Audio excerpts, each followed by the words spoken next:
Now start, okay. Well, I just introduced myself. So I'm a production engineer at Facebook.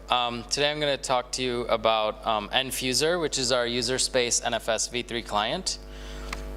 So before I get into it, I'll just give you a brief overview about why we want a userspace NFS v3 client. So first of all, when you've got a large distributed file system like Gluster FS, you're probably running many NFS servers, not just a single NFS server, to serve the traffic for this volume.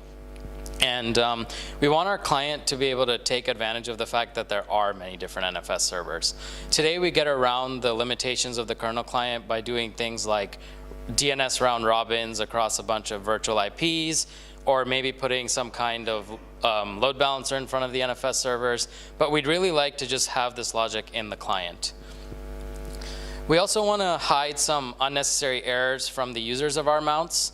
We have a lot of cases where people are writing applications on local file systems and then moving over to Gluster FS and then expecting it to work like their local file system, when in fact these things are a little different. Like you might get errors like EROFS on quorum loss, or you might get a stale file handle. And a lot of applications don't handle this very well. We'd also want to be able to iterate on our code very quickly. We want to be able to move fast. We want to be able to upgrade our clients easily. And finally, we want to be able to collect as many metrics as we can from our client, because we're going to measure the user's experience of using a Gluster volume from the client side. And I'll get into this in a little bit more detail. So what is nfusr? nfusr, like I mentioned, is our fuse-based NFS v3 client. Most of the heavy lifting, and by heavy lifting I mean all of the implementation of the NFS v3 protocol, is built on top of libnfs. And for those of you who don't know what that is, it's an open source project written by Ronnie Solberg. It's available on GitHub, and it's a NFS v3 implementation in userspace. And we've contributed some patches to this, but most of the credit really goes to him.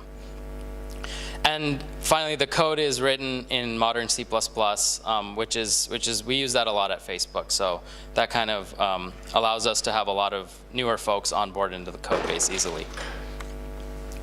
So let's talk a little bit about multi-server support. So I mentioned that nfusr supports talking to multiple NFS servers.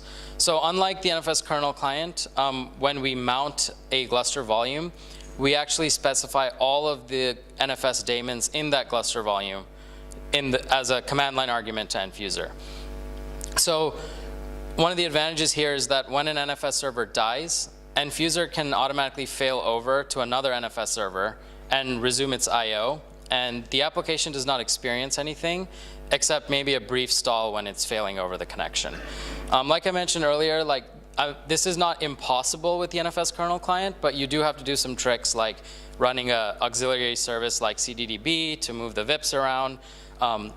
So we'd really prefer this logic to be in the client, and so that's what multi-server support is. We also want to be able to retry errors that we know are spurious. So for example, I mentioned EROFS. So one thing we see commonly in production is we'll upgrade a Gluster volume, an NFS daemon will not be fully connected to all of the nodes in the Gluster volume, and I/O will come in, and then we'll return EROFS, and then the application using the Gluster mount will die. In reality, this error can just be retried.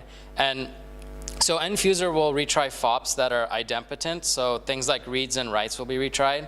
And of course, things like unlink are exempted from the retry path because that tends to be unsafe. And we can take advantage of the fact that NFS v3 is a stateless protocol, and we can just retry any failed operation to one of the healthy NFS daemons in a Gluster volume. It turns out that we've seen that this results in a much more reliable experience for our users because they see much fewer spurious errors sent back to the application, and they're very happy that we're able to mask this from their applications. We also are very intent on measuring metrics on the client side. So we really want to know exactly what errors and latency are being experienced by the user of an NFS mount. And so what we've done is we've added metrics like latency, error rate. We've started adding things like P99 latency, P95 latency, and the data here is measured right between nfusr, which is the NFS mount, and the actual application using the mount. And These metrics allow us to actually bridge the gap between what the users of a mount experience and the data that's collected by the NFS daemon. I think earlier in one of the talks we talked about how we send our data to a larger data collection system. So the data that's outputted by nfusr is actually analogous to the data we collect in IOstats and analyze on the Gluster side. We're planning to get this data as we roll it out onto the same systems and analyze it the same way, build alarms, etc. And finally, nfusr brings us a lot of operational simplicity. So building a client on top of Fuse allows us to upgrade the NFS client without having to touch the kernel. This is very similar to why we like the Gluster Fuse client, because we can change code easily and push it out to our users. And like I mentioned, using nfusr can eliminate the need to manage virtual IPs with a service like CTDB. It makes it a little bit easier to run a service when you don't have another sideband service running alongside Gluster. And finally, I think one point to call out is that there's kind of a narrative about NFS v3 not being a great protocol because of issues with the NFS kernel mount, like stuck mounts and stuff. We can't promise that you won't have any issues with nfusr, but we know that remediating misbehaving mounts it's like a deterministic process. It's very easy to do. All we have to do is kill the process, restart it, and then you have a working mount. And finally, we are developing nfusr out in the open. We have a link up here. If you search for nfusr on Google, I think the GitHub page is the first thing that comes up. I will warn you that the latest patches are not there, as usual, I know. But I'm working on a way to get everything that we push into the Facebook repo get automatically synced up to GitHub. I believe we have some way of doing that, so I'm gonna get that going for nfusr as well. So please try it out, let us know what you think, and obviously feedback is very welcome. Thank you.